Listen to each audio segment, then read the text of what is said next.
আচ্ছা, আজকে আমরা আলোচনা করব ক্লাস 12 এর পলিটিক্যাল সায়েন্স। ওকে, যেটা আছে সেমিস্টার 3 তে আছে, সেমিস্টার 3।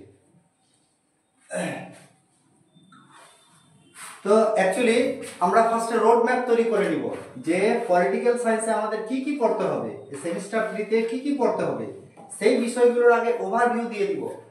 এই ওভারভিউটা খুবই দরকার আছে। তারপরে আমরা প্রত্যেকটা টপিকের গভীরে আলোচনা করব, প্রত্যেকটা টপিক নিয়ে ডিটেলসে আলোচনা করব। ফার্স্টে আমাদের রোড ম্যাপটা জানা খুবই জরুরি, প্রত্যেকটা সাবজেক্টের জরুরি। বিশেষ করে হিস্ট্রি আমি এর আগের দিন দিয়ে দিয়েছি, history, geography, political science, economics, এগুলো সবগুলো সাবজেক্টের যে ওভারভিউ, মানে সিলেবাসে কী কী আছে সেই বিষয়গুলো আগে আমরা গো থ্রু করে নেব একবার, মানে ওভারভিউটা নিয়ে নিব কি কি পড়তে হবে, তারপরে ডিটেলসে আমরা টু দ্য পয়েন্ট ডিসকাশন করব। ওকে, নেক্সট হচ্ছে শুধু বাংলা আর ইংলিশ এই দুইটা সাবজেক্টের একদিনে কোনো ডিসকাশন করা যাবে না, কারণ বাংলার যে কবিতাগুলো বা গল্পগুলো বা নাটকগুলো যে আছে এগুলো একদিনে একটা নাটক ঠিক আছে, একটা কবিতা ঠিক আছে, একটা গল্প ঠিক আছে, ইংলিশেরও তাই সেম। তো শুধু এই যে সাবজেক্টগুলো political science, geography, history, economics, ঠিক আছে, এই প্রত্যেকটা সাবজেক্টের যে সিলেবাসে কি আছে এটার আগে ওভারভিউটা খুবই দরকার, ঠিক আছে। সো আজকে আমি পলিটিক্যাল সায়েন্সের যে সেমিস্টার 3 তে যে সিলেবাসটা রয়েছে আমাদের কি কি বিষয় পড়বো আমরা সেগুলো নিয়ে একটু ওভারভিউ দিয়ে দিচ্ছি। ওকে, তো ফার্স্ট যেটা আমি দেখতে পাচ্ছি সিলেবাসে ইউনিট 1 এ যেটা আছে, দ্বিতীয় বিশ্বযুদ্ধ পরবর্তী সময়ে আন্তর্জাতিক সম্পর্ক। এখন আমাদের জানতে হবে যে সেকেন্ড ওয়ার্ল্ড ওয়ার যেটা হয়েছিল কখন, 1939 1939 খ্রিস্টাব্দে সেপ্টেম্বর মাসের 1 তারিখে জার্মানি যখন পোল্যান্ডকে আক্রমণ করে তখন কিন্তু দ্বিতীয় বিশ্বযুদ্ধ শুরু হয়। সেকেন্ড ওয়ার্ল্ড ওয়ার নামটা কেন হলো, কারণ এর আগে আরেকটা ওয়ার্ল্ড ওয়ার হয়েছিল, বিশ্বযুদ্ধ হয়েছিল, ওইটার নাম যখন এই যুদ্ধটা হয়ে গেল, বিশ্বব্যাপী যুদ্ধ লেগে গিয়েছিল, তার জন্য বিশ্বযুদ্ধ।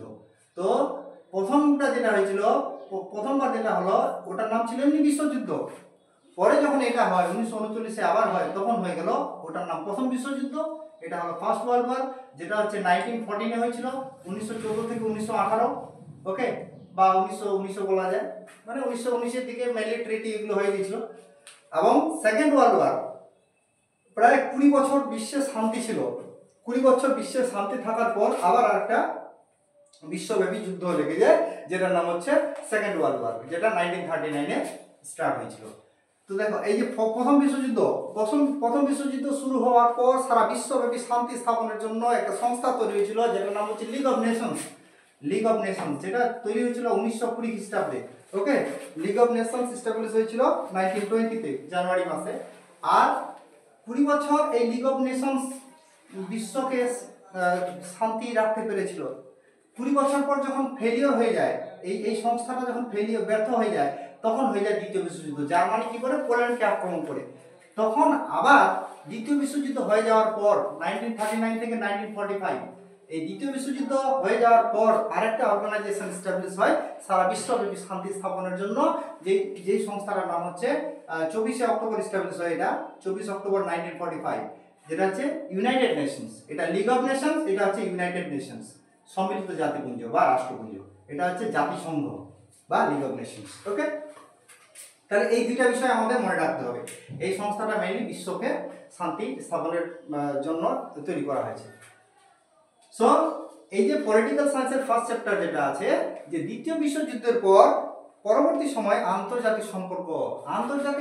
দ্যাট মিনস আমরা এখানে ইন্ডিয়া, এটা মনে করো ইন্ডিয়া, এটা চায়না, এদিকে আছে তোমার আফ্রিকা মহাদেশ, এখানে ইউরোপ মহাদেশ, হ্যাঁ, এইভাবে এদিকে আছে আমেরিকা, সাউথ আমেরিকা, এদিকে হচ্ছে নর্থ আমেরিকা, কানাডা। তো এই সারা বিশ্বের মধ্যে যে বিভিন্ন দেশগুলো আছে, এদিকে জাপান, এগুলো আছে, দেশগুলো আছে, এখানে শ্রীলঙ্কা আছে, মালদ্বীপ আছে, যাই হোক এইভাবে আছে। তো সারা বিশ্বের মধ্যে যে রিলেশন, দেখো আমরা যতই মানে যে কোনো দেশে, আমরা তো ভারতবর্ষের নাগরিক, তো এরকম বিভিন্ন দেশ আছে সারা বিশ্বে। কতগুলো দেশ আছে আমি যদি দেখি, ইউনাইটেড নেশন স্বীকৃত দেশ আছে টোটাল দেশ আছে 193টা, 193 কান্ট্রিজ। ওকে, তো সারা বিশ্বের যে বিভিন্ন দেশগুলো রয়েছে প্রত্যেকটা দেশের সঙ্গে বিভিন্ন দেশের সম্পর্ক রয়েছে, সে আমদানি রপ্তানি, ব্যবসা বাণিজ্য, বিভিন্নভাবে গবেষণা থেকে শুরু করে নিরাপত্তা, সেফটি, সিকিউরিটি, প্রত্যেকটা বিষয়ে কিন্তু একটা দেশ একা চলতে পারে না।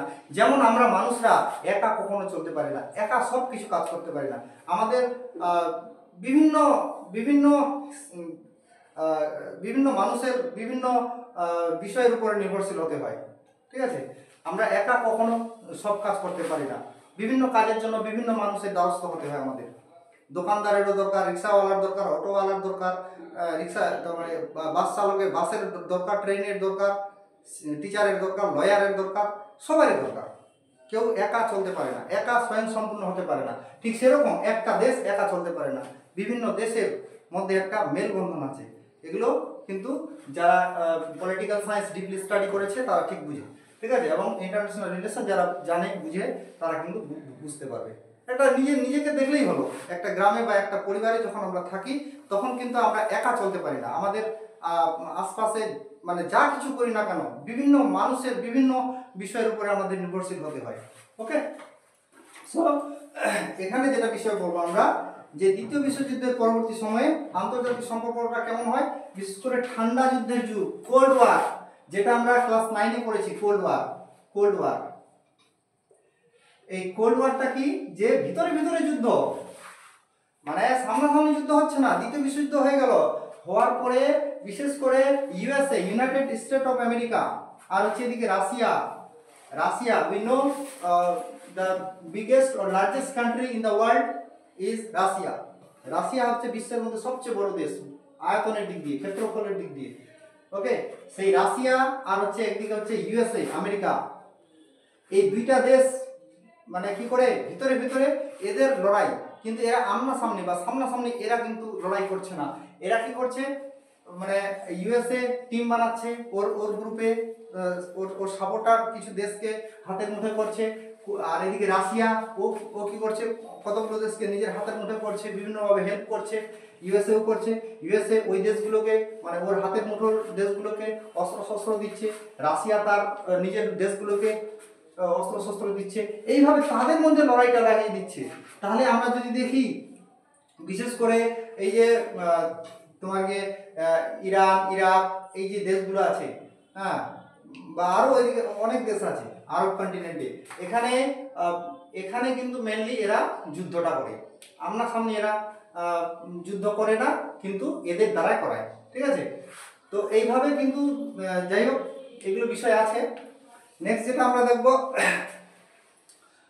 যে ঠান্ডা যুদ্ধের ফলে কি হলো, ঠান্ডা যুদ্ধের ফলে তারপরে এই যে দ্বিমেরু, মানে একদিকে রাশিয়া পাওয়ারফুল হচ্ছে, এদিকে ইউএসএ, রাশিয়া কিছু দেশকে নিজের হাতের মুঠোয় করছে।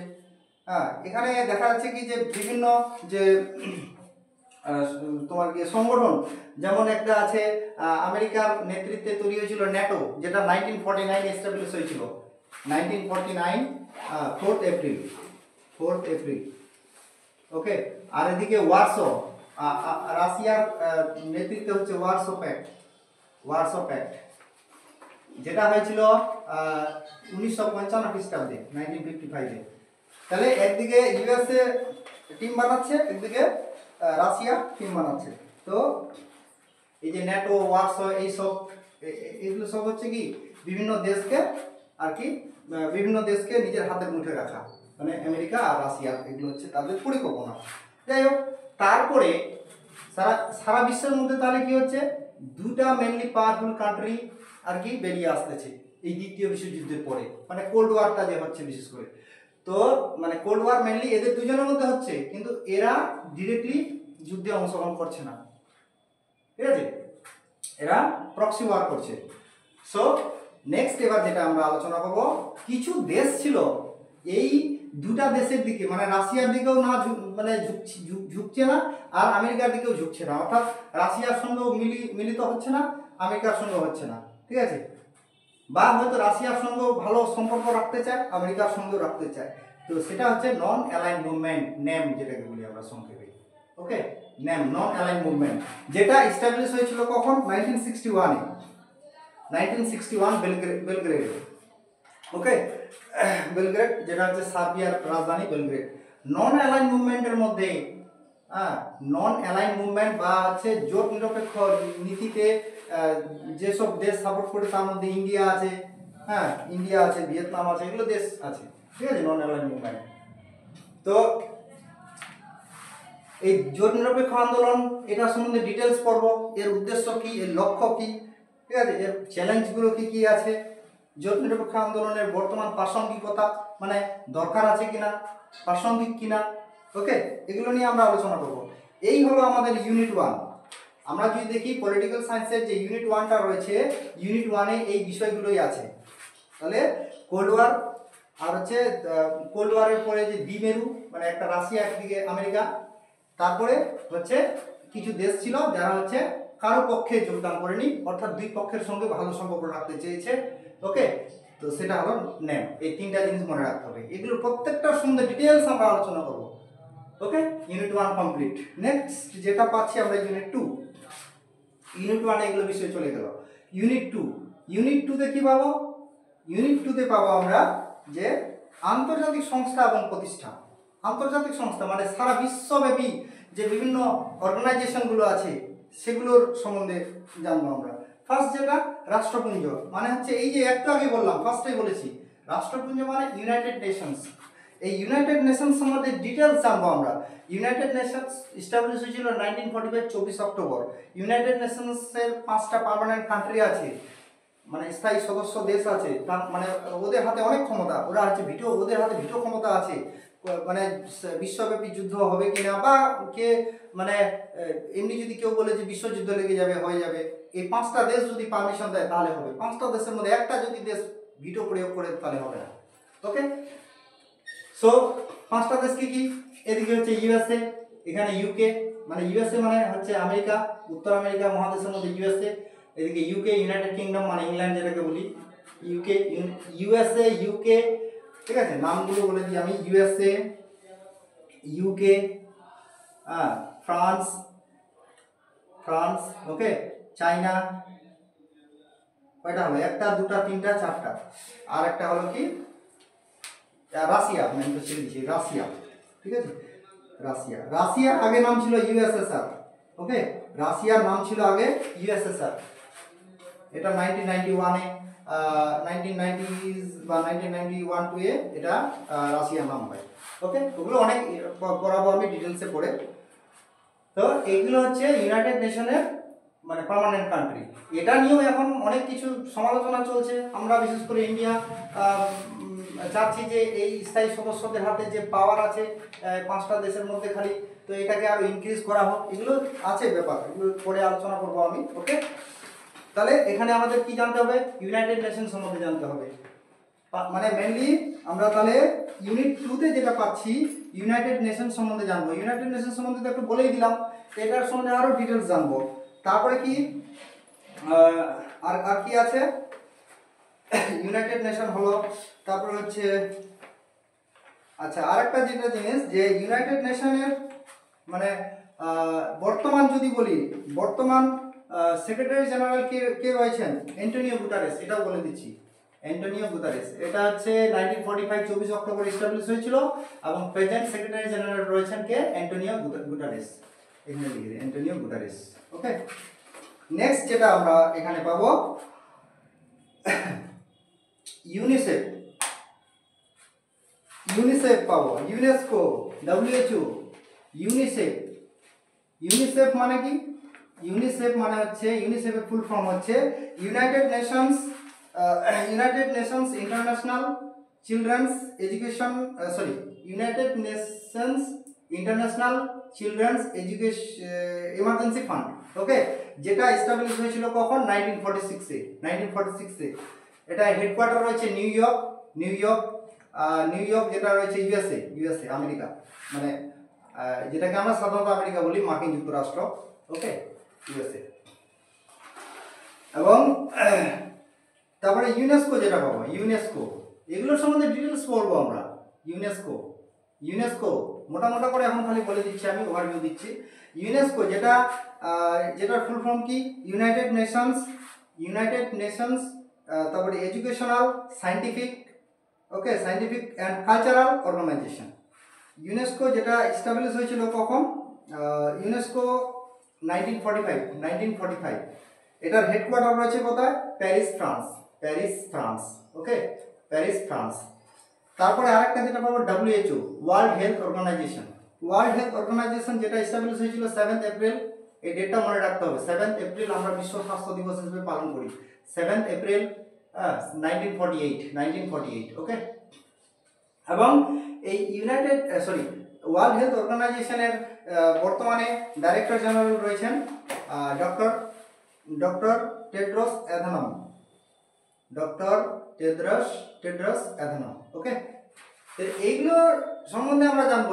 ইউনিসেফটা কি বিষয়ে কাজ করে, এখানে লেখাই ছিল যে চিলড্রেন্স এমার্জেন্সি, মানে শিশুদের পুষ্টির জন্য, ওকে। যেমন এই যে ICDS সেন্টার এগুলো আছে না, তো এইখান থেকে কিন্তু এগুলো চালু হয়েছে। এগুলো পরের স্কিমগুলো দেখবো আমরা। ইউনেস্কো এটা এডুকেশনাল, সায়েন্টিফিক, কালচারাল, তাহলে শিক্ষা নিয়ে এগুলো, ঠিক আছে। প্যারিস ফ্রান্সের রয়েছে হেডকোয়ার্টার, যেটা 1945 এস্টাবলিশ হয়েছিল। ওয়ার্ল্ড হেলথ অর্গানাইজেশন, বিশ্ব স্বাস্থ্য সংস্থা, মানে এটা হচ্ছে বিভিন্ন মহামারী, মানে যেমন এই যে কিছুদিন আগে 2019-20 যেটা হয়েছিল করোনা ভাইরাস, ঠিক আছে, করোনা ভাইরাসের মহামারীটা। তো এই যে অতিমারিটা, এই যে বিষয়গুলো, এগুলো কিন্তু দেখাশোনা করে এই ওয়ার্ল্ড হেলথ অর্গানাইজেশন, ঠিক আছে। বিভিন্ন টিকাকরণের ব্যাপার, ঠিক আছে, মেডিসিনের ব্যাপার, সব কিছু দেখাশোনা করে, মানে বিভিন্ন রোগ এগুলোর হচ্ছে কন্ট্রোল পাওয়ার কার হাতে রয়েছে, এই WHO হাতে, ওকে। এগুলো সম্বন্ধে জানবো। তারপরে আরেকটা যেটা রয়েছে বিশ্ব ব্যাংক, মানে ওয়ার্ল্ড ব্যাংক। এই ওয়ার্ল্ড ব্যাংকের হেডকোয়ার্টার রয়েছে কোথায়, এটা হচ্ছে, আচ্ছা, ওয়ার্ল্ড ব্যাংক এস্টাবলিশ হয়েছিল 1944। এটার হেডকোয়ার্টার রয়েছে USA তে। দেখবে টাকা পয়সার ব্যাপারে হচ্ছে USA তেই থাকবে বেশিরভাগ হেডকোয়ার্টারগুলো। ওয়ার্ল্ড ব্যাংক, IMF এগুলো সব হচ্ছে হেডকোয়ার্টার রয়েছে কোথায়, USA তে। সো এটা ওয়াশিংটন DC তে রয়েছে, ওয়াশিংটন DC। আর US এর ক্যাপিটাল সিটির নাম ওয়াশিংটন DC। আমাদের ইন্ডিয়ার ক্যাপিটাল সিটির নাম যেমন দিল্লি, নিউ দিল্লি, ওরকম US এর ক্যাপিটাল সিটি হচ্ছে ওয়াশিংটন DC। আর ওয়াশিংটন DC, বিশ্বের মধ্যে প্রথম প্রেসিডেন্ট ছিলেন জর্জ ওয়াশিংটন। ওই তার নামেই কিন্তু ওই US এর, ইউনাইটেড স্টেট অফ আমেরিকার রাজধানীটার নাম হয়েছে, মানে ওই শহরটার নাম হয়েছে ওয়াশিংটন DC। তো এই যে ওয়ার্ল্ড ব্যাংকের বর্তমানে চিফ এক্সিকিউটিভ অফিসার রয়েছেন অজয় বঙ্গ, ওকে, অজয় বঙ্গ। নেক্সট আমরা কার সম্বন্ধে পড়বো এখানে, আন্তর্জাতিক মুদ্রা তহবিল, যেটাকে ইংরেজিতে বলা হচ্ছে ইন্টারন্যাশনাল মনিটারি ফান্ড। আচ্ছা, আরেকটা কথা বলে দিই, এই যে পলিটিক্যাল সায়েন্স বা ইকোনমিক্স, এই দুইটা সাবজেক্টের কিন্তু মানে বিশেষ করে ইংলিশ ভার্সানটাই ভালো। বাংলা ভার্সানে বা বাংলাতে যে বইগুলো আছে না, এগুলো একটু মানে, যাই হোক তোমাদের ঠিক আছে, কিন্তু মানে ইংলিশ বইগুলো পড়ে ইংলিশটা কিন্তু বেশি সুবিধা পড়ার ক্ষেত্রে, ঠিক আছে। যাই হোক, IMF, ইন্টারন্যাশনাল মনিটারি ফান্ড। তো ইন্টারন্যাশনাল মনিটারি ফান্ড যেটা 1945 এস্টাবলিশ হয়েছিল, 1945-এ। আর ডিসেম্বর 27 এস্টাবলিশ হয়েছিল, 1945 ডিসেম্বর 27, ওকে। আর এর হেডকোয়ার্টার কোথায় রয়েছে, ওই সেম ওয়াশিংটন DC। এটাও কিন্তু টাকা পয়সা নিয়ে ব্যাপার আছে, হ্যাঁ। এগুলো যখন IMF কখন লোন দেয় কোনো একটা কান্ট্রিকে, যখন ওই দেশটা একদম পুরা ডুবে যায়, মানে ভেবে নেয় IMF যে আমাকে ওই টাকাটা হয়তো আর ফেরত দিবে না, সেই সময়ে লোন দেয়, ঋণ দেয়, ঠিক আছে। মানে সেই সময় তাকে হেল্প করে বাঁচানোর জন্য সেই দেশটাকে। এগুলো পরে আমি ডিটেলস বলবো, হ্যাঁ। তারপরে হচ্ছে এই বিশ্ব ব্যাংক, মানে ওয়ার্ল্ড ব্যাংক, আর ইন্টারন্যাশনাল মনিটারি ফান্ড, মানে কি বলবে বাংলায়, আন্তর্জাতিক মুদ্রা তহবিল। এই দুটার মধ্যে পার্থক্য কোথায়, ঠিক আছে, এই দুটার সমালোচনা, এই দুটার নিয়ে সমালোচনা আছে। যাই হোক, নেক্সট এবার ইউনিট 2 কমপ্লিট। ইউনিট 2 তে এগুলো পড়বো, এগুলো ইউনিট 1-এ পড়বো, ইউনিট 1, ওকে। এটা ইউনিট 2। এবার ইউনিট 3 তে কি পড়তে হবে আমাদের, ইউনিট 3। তাহলে এখানে ইউনিট 3 তে যেটা পড়বো, সমসাময়িক বিশ্বের নিরাপত্তা, তাহলে সেফটি ব্যাপারটা, ওকে। সেফটি অ্যান্ড সিকিউরিটি, সেই বিষয়টা নিয়ে এখানে আলোচনা। সেফটি সিকিউরিটি কোন দিক দিয়ে? আমরা একটা দেশে থাকি, দেশের ভিতরেই যেন সেফটি থাকি, নিরাপদে থাকি, তার জন্য প্রত্যেকটা রাজ্যের হাতে আইন শৃঙ্খলা দেওয়া আছে। এবার বাহ্যিক বাইরে থেকে কোনো শত্রু অ্যাটাক করবে বা বাইরে থেকে আমাদের উপরে কোনো হামলা হবে, সেক্ষেত্রে আছে রাজ্য সরকার, কেন্দ্র সরকার, তাই না? তো সেফটি সিকিউরিটির বিষয়টা আমাদের মানে পরিবারেও তাই, একটা গ্রামের বিষয়, একটা পরিবারের বিষয় যেমন থাকে, হ্যাঁ, তো ওরকম হচ্ছে একটা দেশের ভিতরের ব্যাপারটা হচ্ছে ভিতরের স্টেটগুলোর হাতে দেওয়া আছে, আর বাইরে হচ্ছে মানে ভাগ করা আছে এরকম করে পাওয়ারগুলো। যাই হোক, নিরাপত্তার ব্যাপারটা আছে। এই নিরাপত্তার মধ্যে আছে বিভিন্ন নিরাপত্তা। তার মধ্যে কি, এই যে নিরাপত্তা মেইনলি দুই প্রকার, এই সেফটি অ্যান্ড সিকিউরিটি দুই প্রকার। কি কি? একটা হচ্ছে প্রথাগত, একটা হচ্ছে অপ্রথাগত। প্রথাগতর মধ্যে কোনগুলো পড়ে? প্রথাগত মানে যেটা যেটা আমরা জানি যে ধরো আমরা স্কুলে লেখাপড়া করতে যেন সবাই যেন নিরাপদভাবে স্কুলে লেখাপড়া করতে যায়, তাই না? যে কোনো কাজকর্ম করবে নিরাপদভাবে যেন করতে পারে, কোথাও যেন বাধা বিঘ্ন না ঘটে, এই বিষয়গুলো, ঠিক আছে? আর অপ্রথাগত নিরাপত্তা কোনগুলো? যেমন সন্ত্রাসবাদ, ঠিক আছে, ও তারপরে গিয়ে তোমার মহামারী, কোনো একটা অসুখ চলে আসলো, যেমন এই যে করোনা ভাইরাসটা যেমন হলো, অভিবাসন, দারিদ্র মানে গরিবী, এগুলো হচ্ছে সব অপ্রথাগত, ঠিক আছে? এগুলো ডিটেলস আলোচনা করবো, ব্যাস ইউনিট 3-তে এগুলোই আছে, সেফটি বিষয়টা, আর কিছু নেই। ইউনিট 4-এ কি পাবো? ইউনিট 4-এ যেটা পাবো আমরা, ইউনিট 4-এ কি পাবো? যে মৌলিক ধারণা, ভারতের বিভাজন মানে ইন্ডিয়া, আমাদের ইন্ডিয়ান হিস্ট্রিটা এখানে প্রায় চলে আসবে। বিশেষ করে যখন আমাদের দেশটা যখন স্বাধীনতা লাভ করে 1947 সালে 15ই আগস্টে, অনেক বড় ঘটনা আছে এখানে, তো আমি ওভারভিউ দিচ্ছি খালি এখানে। তো বিশেষ করে যখন এই যে পাকিস্তান তৈরি হলো, মানে আজকে যেটা বাংলাদেশ বলছি আর পাকিস্তান বলছি, এরা এই দুইটাই কিন্তু একসঙ্গে ছিল, পাকিস্তান, পূর্ব পাকিস্তান, পশ্চিম পাকিস্তান, আবার এই দুইটা দেশের মধ্যেই লড়াই লেগে যায়। তখন কিন্তু কি হয়, এই পূর্ব পাকিস্তানের নাম বদল হয়ে যায়, বাংলাদেশ হয়। আমরা এটা আমাদের ইন্দিরা গান্ধী তখন প্রধানমন্ত্রী ছিলেন 1971-এ, রাশিয়া ছিল আমাদের সাপোর্টে। তো আমরা তখন আবার কি করেছি, এই বাংলাদেশ পূর্ব পাকিস্তানকে হেল্প করেছি, তাদের হাত থেকে রেহাই দিয়েছি এবং ওরা স্বাধীনতা পেয়েছি। 1971 এই বাংলাদেশ তৈরি হয়েছে। যাই হোক, তো এই যে দেশ ভাগ হলো, ফার্স্টে যে পাকিস্তান আর ভারত যে হলো তৈরি, এই দেশ ভাগের মধ্যে অনেক কিছু ঘটনা আছে, অনেক অনেক রক্তক্ষয়ী ঘটনা ঘটেছে। তার মধ্যে তোমরা একটা মুভি হয়তো দেখেছো, গদর, ঠিক আছে, সানি দেওয়াল আছে ওখানে, তারপরে আমিষা প্যাটেল আছে নায়িকা, অ্যাক্ট্রেস। তো ওই মুভিটাতে প্রায় অনেকগুলো দৃশ্য এখানে আছে, মানে ওই ঘটনাগুলোর মধ্যে কিছু আছে, ঠিক আছে? তো এরকম মানে অনেক মানুষের সঙ্গে ঘটেছিল, ওখানে দুটা ক্যারেক্টারকে দেখানো হয়েছে। যাই হোক, তো শরণার্থী সমস্যা, কারণ এদিক থেকে যখন হিন্দুরা এদিকে পালিয়ে আসে, এদিককার মুসলিমরা কিছু ওদিকে যায়, তো এই নিয়ে অনেক মানে মানে রক্তের বন্যা বয়ে গিয়েছিল, ঠিক আছে? তো এই দেশ ভাগের ফলে কিন্তু কি হয় বলতো, যে কোনো ঘটনা ঘটলে না, মানে সবারই উপরে প্রভাব পড়ে। এটা না যে শুধু একটা সম্প্রদায়ের মানুষের উপরে প্রভাব পড়ে, সবারই উপরে।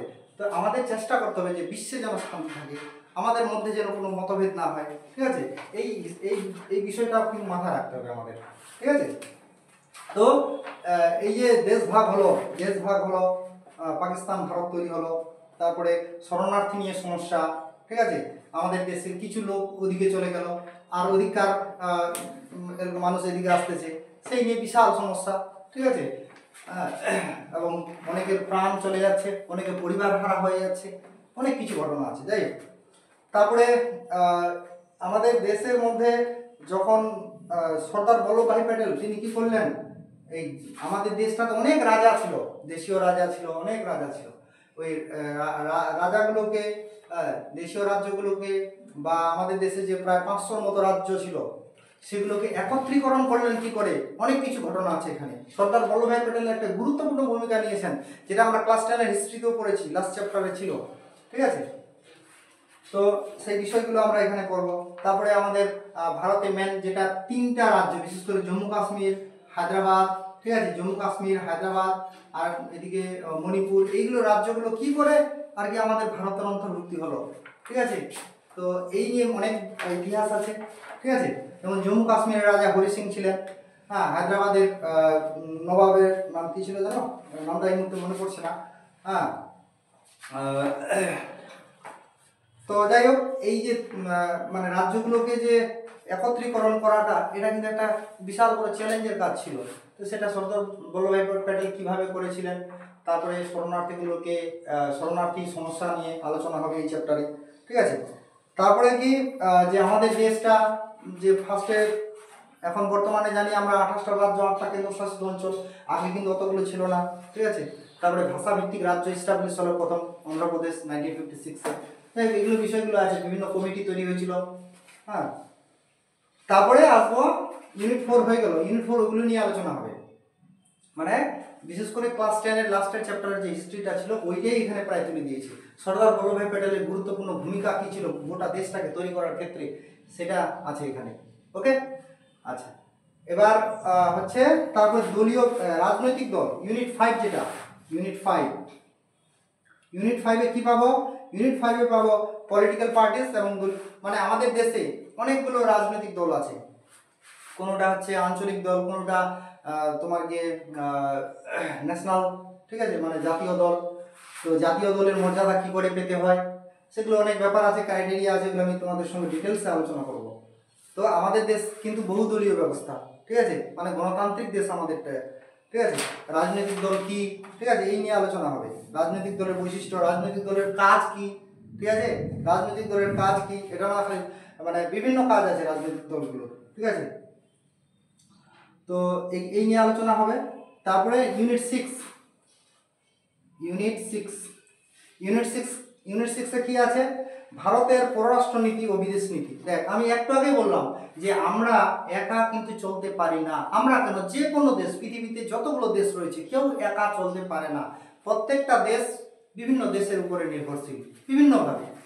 এগুলো আমরা যদি ডিপলি হিস্ট্রি, পলিটিক্যাল সায়েন্স এবং ইকোনমিক্স, এই 3টা সাবজেক্ট, বিশেষ করে এনভায়রনমেন্টাল সায়েন্স, এই 4টা সাবজেক্ট কিন্তু একে অপরের সঙ্গে কোরিলেটেড, ঠিক আছে। এগুলো পড়লে বোঝা যাবে যতগুলো আজকে সাবজেক্ট, এই সাবজেক্ট যে তৈরি হয়েছে না, এগুলো আসলে সবগুলো একসাথে করে যদি মার্চ করে ভালো করে পড়া যায়, তাহলে কিন্তু এগুলো দেখা যাবে প্রত্যেকটা বিষয়, একটা বিষয় আরেকটা বিষয়ের উপরে কানেক্টেড আছে, একটা বিষয় আরেকটা বিষয়ের সঙ্গে কানেক্টেড আছে, ঠিক আছে।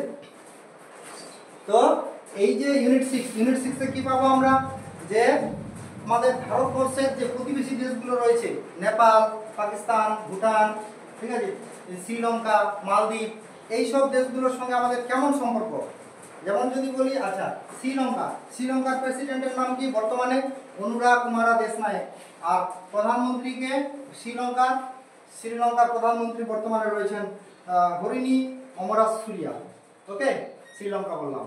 এবার চলে যাই পাকিস্তান। হ্যাঁ, পাকিস্তানের যে বর্তমান প্রেসিডেন্ট রয়েছেন আসিফ আলী জারদারি, এবং প্রধানমন্ত্রী রয়েছেন কে? শাহবাজ শরীফ। ওকে, বাংলাদেশের প্রেসিডেন্ট কে? মোহাম্মদ শাহাবুদ্দিন।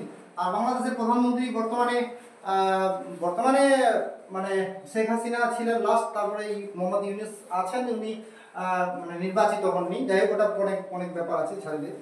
এবার নেক্সট আমরা যাব নেপালের যে নেপালের রাষ্ট্রপতির নাম বর্তমানে রামচন্দ্র পাউডেল, ঠিক আছে। এবং প্রধানমন্ত্রী হচ্ছেন ওখানে কেপি শর্মা ওলি, ঠিক আছে। তারপরে চলে যাই ভুটানে রাষ্ট্রপতি নেই, ওখানে রাজা আছে। ভুটানের রাজার নাম কি? ভুটানের রাজার নাম হচ্ছে জিগমে খেসের নামচে ওয়াংচুক। আর ভুটানের যে প্রধানমন্ত্রী, তার নাম হচ্ছে সেরিং তোবগে, ঠিক আছে। তারপরে আমরা দেখবো এসে মালদ্বীপের রাষ্ট্রপতি ওখানে আছে মোহাম্মদ মুইজ্জু, ঠিক আছে। তো এগুলো হচ্ছে আমাদের প্রতিবেশী দেশ। প্রত্যেকটা প্রতিবেশী দেশের সঙ্গে আমাদের রিলেশন কেমন, ঠিক আছে, সেই নিয়ে আলোচনা হবে। হ্যাঁ, তারপরে আরও আছে চীনের সঙ্গে আমাদের রিলেশন কেমন। চীনটাও আমাদের প্রতিবেশী দেশ। চীনের রাষ্ট্রপতির নাম কি? চীনের রাষ্ট্রপতি বর্তমানে রয়েছেন, এগুলো তোমাদের এক্সামে আসবে না, বর্তমান রাষ্ট্রপতি, এগুলো হচ্ছে কম্পিটিটিভ এক্সামের ক্ষেত্রে খুব ইম্পর্টেন্ট। তো এগুলো তোমাদের জাস্ট এমনি বলছি আমি। চীনের বর্তমান প্রেসিডেন্ট হচ্ছেন, নামটা হচ্ছে শি জিনপিং। আর আমেরিকার প্রেসিডেন্ট সবাই জানি আমরা, ডোনাল্ড ট্রাম্প, ঠিক আছে। আমেরিকা মানে ইউএসএ। আর ইউএসএ বিশ্বের মধ্যে সবচেয়ে পাওয়ারফুল কান্ট্রি, এটা আমরা সকলেই জানি, ঠিক আছে। তো মানে এই হচ্ছে বিষয়, এগুলোই আমরা পড়বো। তার সঙ্গে আরেকটা যেটা পারমাণবিক অস্ত্র, ঠিক আছে, পারমাণবিক অস্ত্র পরীক্ষা এই বিষয়টা নিয়ে ডিটেইলস আলোচনা হবে। তো সিম্পলি আমরা বলে দিচ্ছি, আমরা পারমাণবিক অস্ত্র মানে অ্যাটমিক যে অ্যাটমিক ওয়েপন্সগুলো ইউজ এই ক্ষেত্রে একটা বক্তব্য আছে আমাদের ভারতের, কেমন যে আমরা মানে কোনো দেশের উপরে প্রথম প্রহার করব না, মানে কোনো দেশের উপরে প্রথম পারমাণবিক বোমা ইউজ করব না, ব্যবহার করব না। কিন্তু কোনো দেশ যদি আমাদের উপরে পারমাণবিক বোমা ফেলে দেয়, ইউজ করে, তার জবাব কি হবে সেটা তো সময় বলে দেবে। এটাই হচ্ছে আমাদের India. Okay, so no more today, next আমরা আলোচনা করব ডিটেলস এগুলো।